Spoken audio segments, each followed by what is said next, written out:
السلام علیکم ورحمت الله وبرکاته.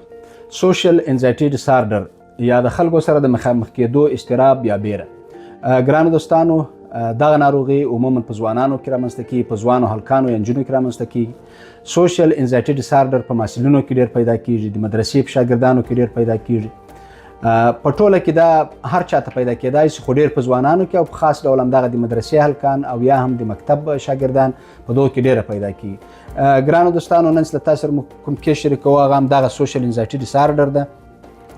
مخکې له دې چې موږ په سوشل انزایټي ډیسارډر باندې خبرې وکړو، اول له حکمت الله جان سره خبرې کوو تر څو پورې دا کوم عرض چې د سوشل انزایټي ډیسارډر هغه یو بارز عرض چې ده، چې هغه د غږ رېږ ده، د دوی کله وخت له چا سره مخامخ کېږي، په خاص ډول یو ناولده کس سره یا د یو ټولنې ته ځي یا په سټیج باندې درېږي خبرې کوي، یا شاګردان وي په سیم کې د نورو شاګردانو تر مخ خبرې کوي، دوی ته د غږ رېږ پیدا کېږي.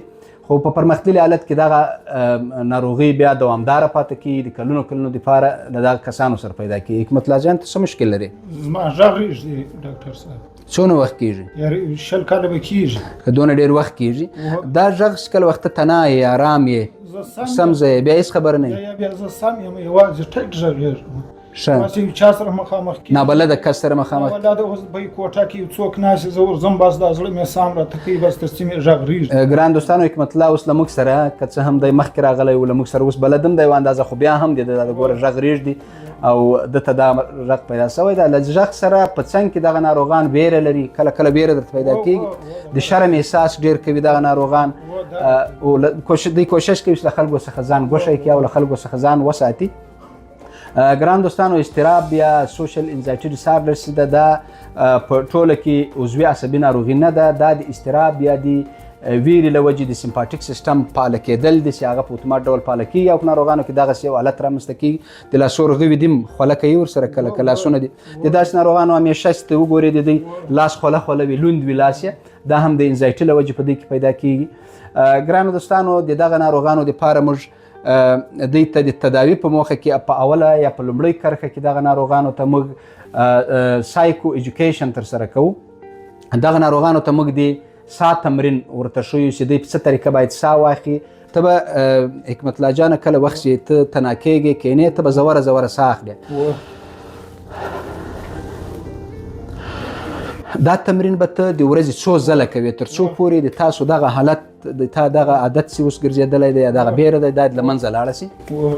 د سا د تمرین سره په څنګ کې دغه ناروغانو ته ګرانو دوستانو موږ په دوی باندې کافین کته کوو. کافین باید زیات استعمال نه کړي، ته به چای نور نه استفاده کوې، چای به مطلق بندوې تر څو پورې تا دغه ناروغي کومک ترسره کوي، یعنې هغه کافین لري هغه به نه استفاده کوې. خوب به دې منظم کوي، خوب دې باید ډېر منظم وي تر څو پورې. ورسره په څنګ کې ګرانو دوستانو همدغه د سایکو ایجوکیشن سره په څنګ کې دغه ناروغانو ته موږ دوایي تداوي هم ورکوو. په دغه ناروغانو دپاره ایسارای درمل له خاندان څخه یو درمل موږ انتخابوو، دا مؤثر تمامیږي. د بنزودیازپین له خاندان څخه دغه ناروغانو ته موږ عموما الپرازولام په دې کې ښه رول لري، هغه ورته ورکوو. او یا هم دغه ناروغانو ته په پرمختللي حالت کې بیټا بلاکر ورکوو. خو ګورئ، بیټا بلاکر که چیرې د زړه ناروغي ولري، دغه ناروغان ټیټ فشار ولري، بیا بیټا بلاکر نه ورته ورکول کېږي. که چیرې فشار ونه لري، د زړه ناروغي ونه لري، په دغسې حالت کې ټیټ فشار ونه لري، که چیرې د دوی فشار ټیټېږي، بیا ورته بیټا بلاکر نه ورکول کېږي. خو بیټا بلاکر په دې کې ډېر مهم رول لري. خو بیټا بلاکر ګرانو دوستانو موږ دا مریضانو ته دایمي نه ورکوو، فقط دوی ته وایو چې کله وخت له ناولده کسانو سره مخامخ کېږي، ته شاګرد ته وایو چې ته کله وخت پریزنټیشن لري، استاد ته وایو چې ته پریزنټیشن لري. یا موږ ته اکثریت وخت د مسجدونو امامان راځي چې دوی وایي د جمعې په وخت کې موږ داسې حالت غږ مې بدلیږي یا خرابېږي، او یا هم دوی وایي چې کله وخت موږ تقریر کوو د موږ په غږ کې تغییر راځي او وارخطایي رات پیدا کېږي، بیا موږ بیټا بلاکر دغه ناروغانو ته فقط SOS یعنې د ضرورت په وخت کې ورته ورکوو تر څو پورې د دوی دغه ناروغي له منځه ولاړه شي. ګورئ، سوشل انزایټي ډیسارډر دا یوه عضوي عصبي ناروغي نه ده، دا د تداوي وړ ده، 100% تداوي کېږي. دې ته وارخطایي نوره مه پسې کوئ.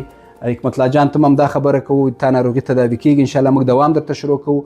بعضې نور تخنیکونه دي، هغه هم زه درته ښیم، هغه تخنیکونه به عملي کوې په خپل ژوند کې تر څو پورې تا ناروغي له منځه ولاړه شي. السلام علیکم ورحمت الله وبرکاته.